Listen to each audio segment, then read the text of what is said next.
Hello, everybody. So my name is Jonas. I'm a designer. Any designers here? Oh, that's good.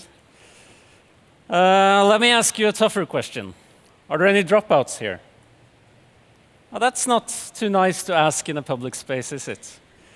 I'm a dropout. I always feel kind of awkward when I have to do a survey and check off the box where it says no completed higher education or no higher education.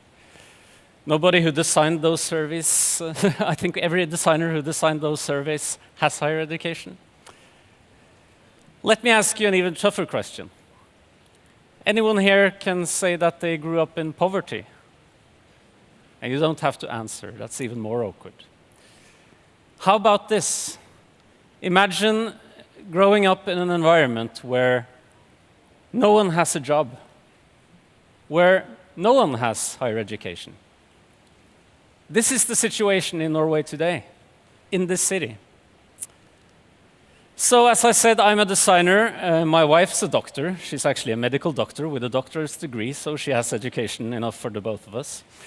And sometimes we have dinner, and we talk about our days, and she says, maybe that day she saved a life. Maybe they couldn't save that life. And I sometimes wonder, what am I really doing that's important and special and that has an impact? Most times I work with businesses, big businesses, small businesses. I help them innovate. We build products. Some of the products are good. Some we try to make good. We use like design thinking, lean startup, growth, pivots, all the stuff that you've been hearing about these few days. And there's one project that I like to talk to you about where I felt I did something different. And some time ago, we were approached by the district of Stovner in the northeast of Oslo. And they asked us, can you take your methods of design and innovation and can you try to apply them to our local community and see if you can have some effect, make some change? And just to tell you a bit more about Stovner, it's an outlier in all kinds of statistics you'll put on a city. It has the highest high school dropout rate, it has the highest amount of unemployment, it has the lowest lifespan, all the stuff that you'll mark with red, the least amount of living space, most people on welfare. It also has some stuff that you probably shouldn't mark with the color red, but designers do anyway, like non-Western immigrants, like amount of youth in the local community. And so we went to Stovner and we started experimenting, and we did lots of cool experiments. And when I work with innovation at normal businesses, I sometimes find that it's not always the best idea that wins through. Sometimes it's just the simplest idea, the thing that is most easily accomplished, that you can do without much cost.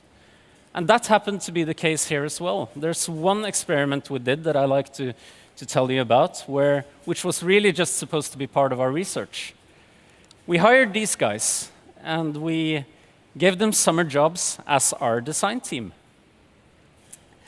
For 3 weeks, these guys, Patujan, Saima, Edgar, Abdi, Walid, Ravin, Rahul, Ahmed, Darker, and Kenny, they were taught design and innovation methodology.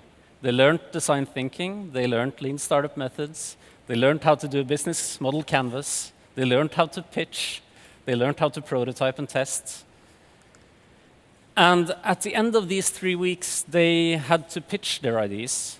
We sent them out into the local community and had them come up with their own ideas and their own concepts and their own prototypes for what they wanted or what they found was needed in their neighborhoods. And at the end of these 3 weeks, they had to pitch their ideas to the local leaders. 30 managers and administrational leaders in the local government. These two groups had never met each other before, and the results were mind-boggling. We were blown away. It was so amazing to see what these kids would just simple training in design methods could come up with. One of the managers at NAV, at the welfare department, she said, these results are actually better than what we mostly get from consultants and researchers. And we gave them diplomas, and I hope they learned something. What I learned and what I took away from it was what amazing talent and creative power exists in youths, and how teaching them design method and design technology, innovation technology, actually can unleash that talent. So we did this again. We created, this winter, we created something called Stovner Startup Week. We took 30 students out of high school, Stovner High School. We set up a temporary co-working space in Stovner Shopping Center. And we had them work for a week with prototyping, ideation. We had coaches coming up to Stovner from the city, professional business coaches. And of course, at the end of the week, they had to pitch their ideas to a professional business panel with a real audience. And again, the results were amazing. We had a team do a pilot for a documentary. We had a team who wanted to set up a business doing social media services for the local businesses. And the winners, Hafsa and Jasmine, they wanted to build a co-writing service for young voices online. They looked pretty happy.